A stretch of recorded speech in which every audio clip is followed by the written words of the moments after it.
Halo siswa kelas 10, selamat datang di pembelajaran fisika. Semoga kalian dalam keadaan sehat dan siap untuk mengikuti pembelajaran hari ini. Hari ini kita akan mempelajari tentang kecepatan rata-rata kecepatan sesaat dan percepatan rata-rata percepatan sesaat berdasarkan analisis vektor. Tentunya di materi sebelumnya kita sudah mempelajari tentang apa itu kecepatan, apa itu percepatan, dan juga perpindahan. Kita juga sudah tahu mengenai setiap rumus yang digunakan untuk mencari perpindahan, kecepatan, dan percepatan. Namun kali ini kita akan mempelajarinya pada metode yang berbeda, yaitu berdasarkan metode analisis vektor. Mari kita mulai terlebih dahulu dengan mempelajari tentang perpindahan. Waktu lalu kita sudah mengetahui bahwa perpindahan adalah perubahan posisi suatu titik materi pada waktu tertentu. Jadi kita akan menganggap semua benda itu sebagai titik materi.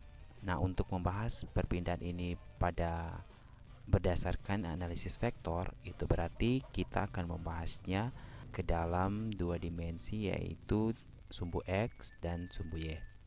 Misalnya ada sebuah benda titik materi berada pada posisi A yang pada sumbu X berada pada posisi X1 dan pada sumbu Y berada pada Y1.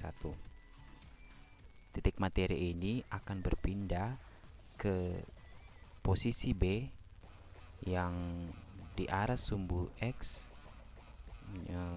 X2 dan arah sumbu Y Y2, sehingga kita bisa melihat ada perpindahan titik materi dari titik A ke titik B, sehingga bisa digambarkan perpindahannya seperti gambar ini dan dinamakan delta R. Jika perpindahan ini kita tinjau dari titik 0 dan kita mengambil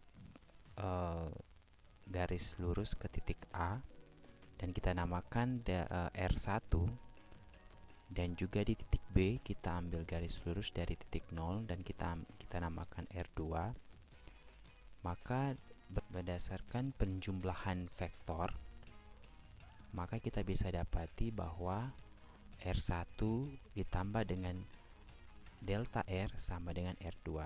Ingat materi tentang penjumlahan vektor. Jika gambarnya seperti ini, itu berarti berlaku R1 tambah delta R sama dengan R2.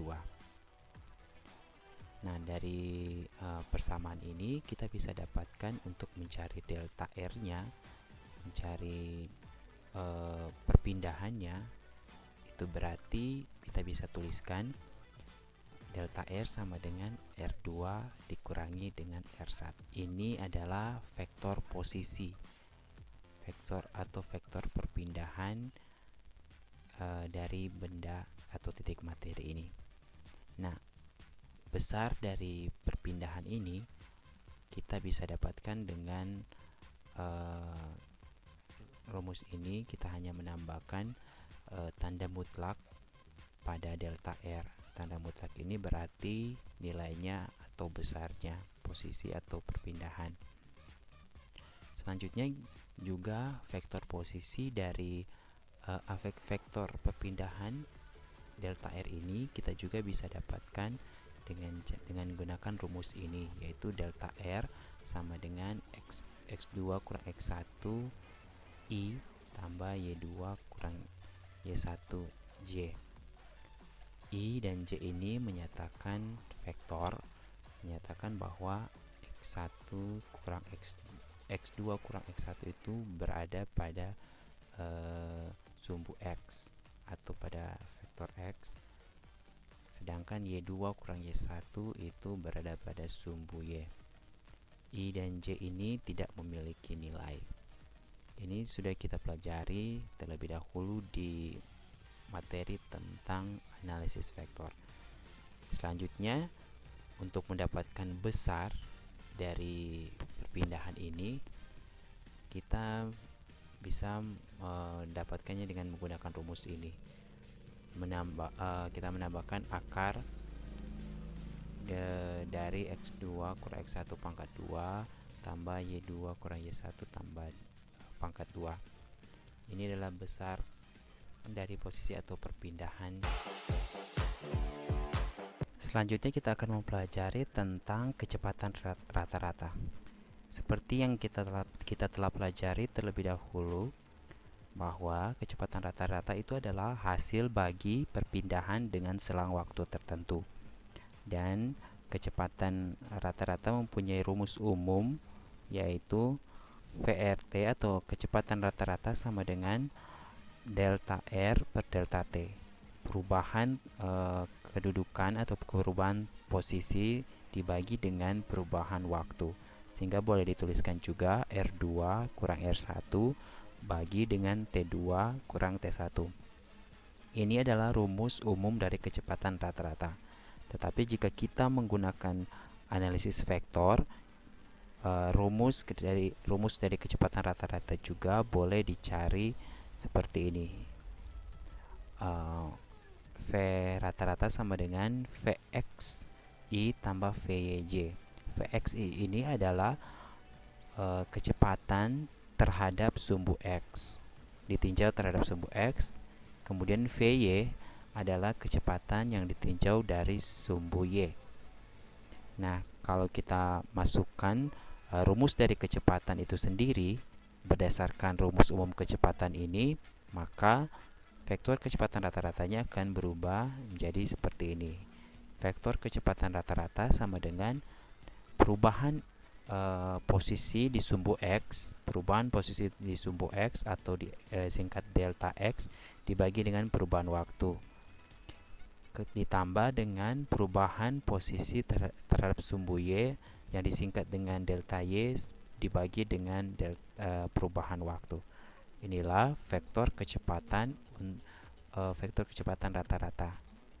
Nah, untuk mencari besar dari kecepatan rata-rata tersebut berdasarkan analisis vektor, didapati rumusnya adalah mutlak kecepatan rata-rata, vektor kecepatan rata-rata sama dengan akar dari kecepatan terhadap sumbu X dipangkatkan 2 tambah kecepatan terhadap sumbu Y dipangkatkan 2. Selanjutnya, selain kecepatan rata-rata, ada juga istilah yang lain mengenai kecepatan, yaitu kecepatan sesaat. Kecepatan sesaat diartikan sebagai kecepatan rata-rata untuk selang waktu mendekati 0. Misalnya seperti ini, ada sebuah mobil melaju di jalan tol atau di jalan lurus dari kilometer 20 dengan kecepatan rata-rata 3 meter per second menuju kilometer 50. Yang dituliskan di sini adalah kecepatan rata-ratanya. Tetapi tentu saja di sepanjang kilometer 20 sampai kilometer 50 ini mobil tidak selalu menggunakan kecepatan 3 meter per second. Ada kalanya dia merubah kecepatannya menjadi misalnya 5 meter per second atau menjadi 6 meter per second. Nah, kalau ditanyakan kecepatannya tepat pada kilometer 40, nah di saat itulah kecepatannya yang disebut dengan kecepatan sesaat. Jadi kecepatan sesaat boleh diartikan kecepatan pada waktu tertentu. Nah, waktu tertentu itu yaitu waktu yang mendekati 0. Kita tahu bersama rumus dari kecepatan rata-rata yang kita sudah pelajari adalah VRT sama dengan kecepatan rata-rata sama dengan perubahan R dibagi dengan perubahan waktu, delta R per delta T. Nah, untuk kecepatan sesaat rumusnya adalah V sama dengan limit delta T mendekati 0 delta R per delta T. Penulisan ini adalah penulisan matematisnya. Limit mendekati 0 ini artinya bahwa yang kita lihat bahwa perubahan waktunya itu sangat-sangat kecil atau sangat-sangat singkat bahkan akan mendekati angka 0. Jadi yang waktu yang kita gunakan adalah waktu yang sangat-sangat singkat. Nah, kalau misalnya kita meninjau hanya pada sumbu X atau pada sumbu Y, kecepatan yang terhadap sumbu X atau kecepatan terhadap sumbu Y, maka rumus untuk kecepatan sesaatnya akan menjadi Vx untuk kecepatan terhadap sumbu X menjadi Vx sama dengan limit delta T mendekati 0 delta X per delta T. Nah, kalau ditinjau dari sumbu Y, rumusnya akan menjadi Vy sama dengan limit delta T mendekati 0 delta Y per delta T. Nah, konsekuensi dari persamaan ini, persamaan yang adanya limit delta T mendekati 0, maka persamaan posisinya harus kita turunkan, atau kita mencari turunan pertama dari persamaan posisi benda. Sehingga untuk kecepatan saatnya kita boleh gunakan rumus ini, yaitu V sama dengan dr per dt. Nah, kalau misalnya kita hanya melihat persamaan, hanya melihat pada sumbu X dan sumbu Y, maka kita bisa mencari V kecepatan terhadap sumbu X nya itu dx per dt, dan kecepatan terhadap sumbu Y yaitu dy per dt. Ini adalah bentuk turunan. Jadi Vx inilah bisa dikatakan bahwa kecepatan adalah turunan pertama dari perpindahan benda. Memang untuk materi tentang turunan itu benar-benar materi tentang matematika. Jadi pure matematika. Mungkin kalian belum mengetahui operasi matematika tentang turunan dan integral. Sebagai informasi saja, ini akan didapat, materi ini akan didapat di kelas 11 mungkin, atau di kelas 12. Tapi karena di fisika kali ini harus menggunakan, maka saya akan sedikit menyinggung tentang penggunaan operasi turunan. Jadi operasi turunan itu misalnya seperti ini. Ada persamaan posisi X sama dengan A T pangkat N. Ini adalah contoh persamaan posisi yang sederhana. Persamaan posisi mungkin sudah kalian pelajari.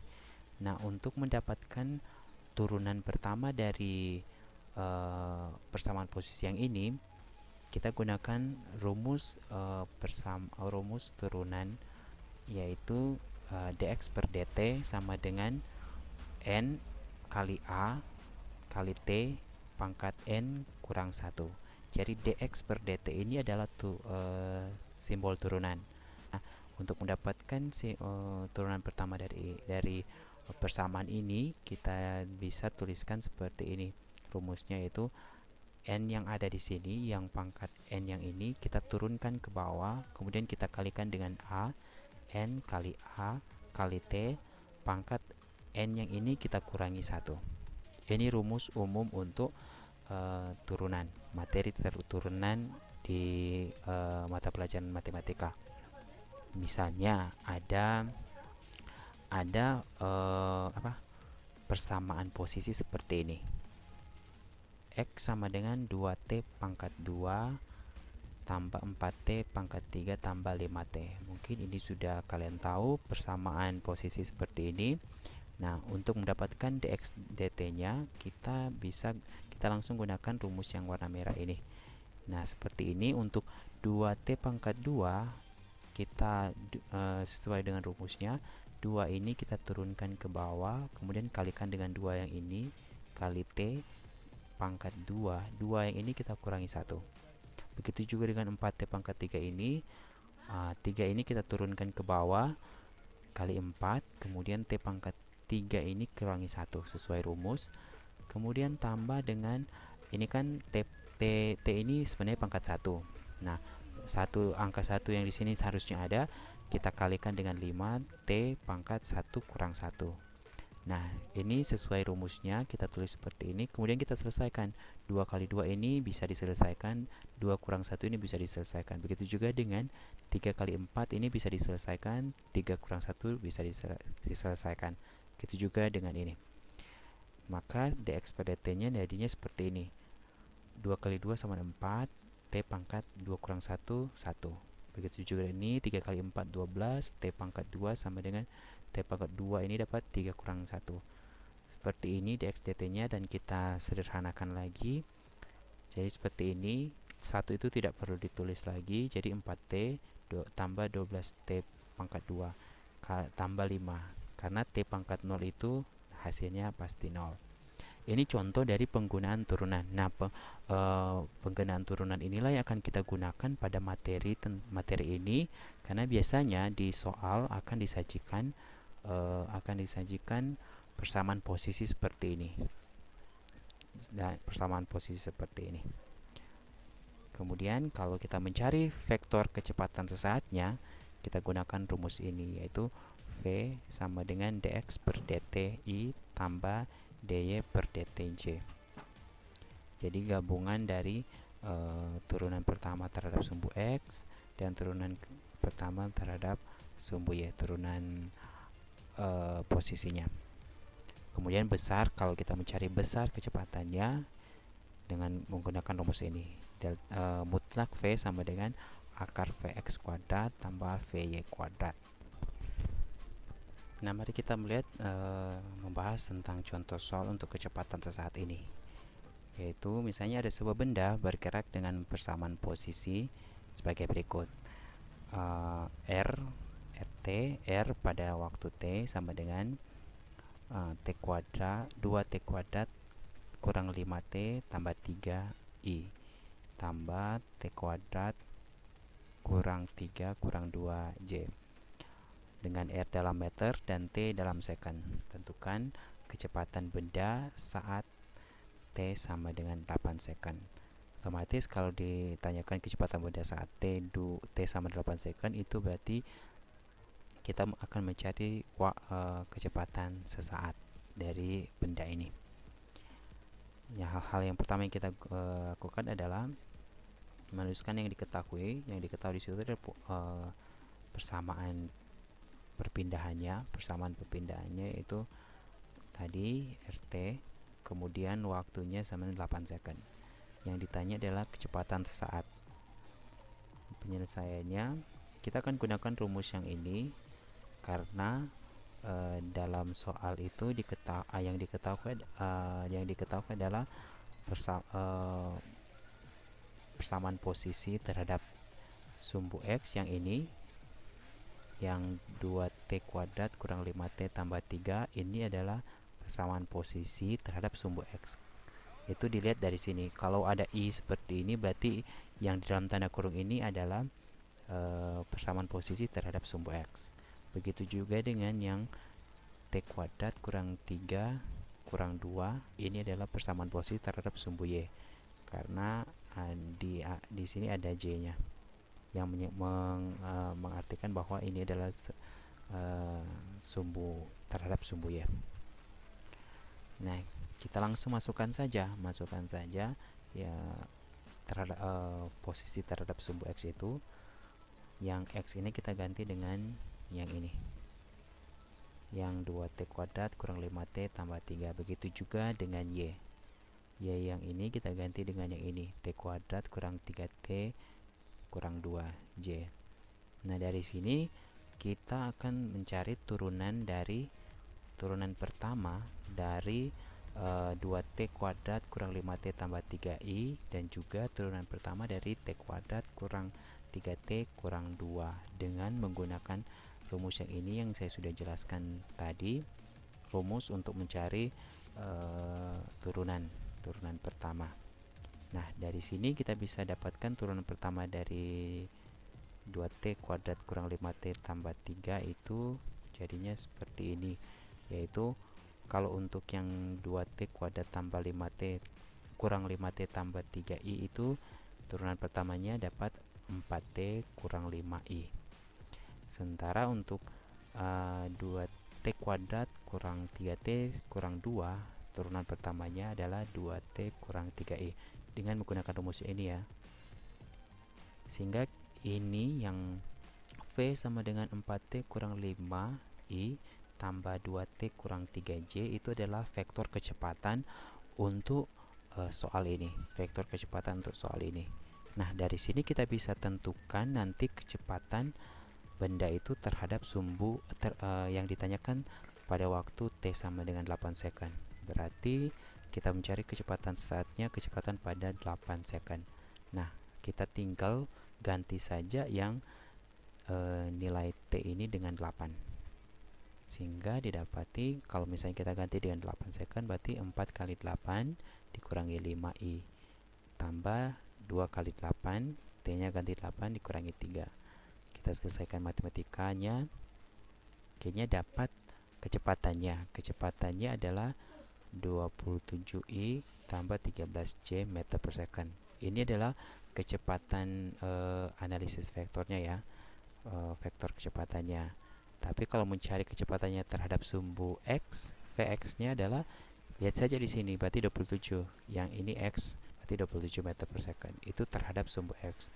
Terhadap sumbu y, nilainya kecepatannya adalah 13 meter per second. Kita lihat di sini.